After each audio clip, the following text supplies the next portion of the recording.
Welcome to this lesson on statistics. Today, we are going to understand the concept of left-skewed distribution, also known as negatively skewed data. This is a fundamental concept in probability and data analysis. First, let us define it. In statistics, data is not always perfectly symmetrical. A left-skewed distribution occurs when the data is not evenly balanced. It is characterized by a long tail that extends to the left side, while the majority of the data points, or the peak, are concentrated on the right side. The easiest way to identify this distribution is to look at the tail. The phrase to remember is, "The tail tells the tale." Notice how the curve rises sharply on the right, but drags out into a long, flat line towards the left. This long tail is the defining feature of a left-skewed distribution. This skewness affects the measures of central tendency in a predictable way.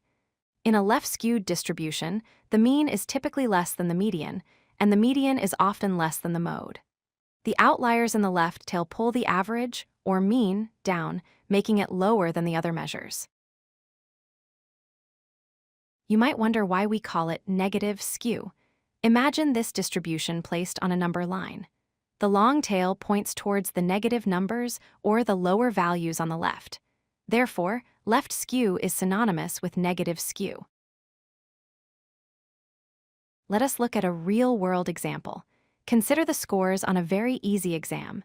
Most students will score high, perhaps in the 80 to 100 range. However, a few students might struggle and score very low. These few low scores create the long tail to the left, resulting in a left-skewed distribution. If we represent this data using a box and whisker plot, it looks distinct. You will see a very long whisker extending to the left, representing the wide range of lower values. The box itself, and the median line inside it, will be pushed towards the right side of the chart. To summarize, remember these key points. A left-skewed distribution has a tail extending to the left.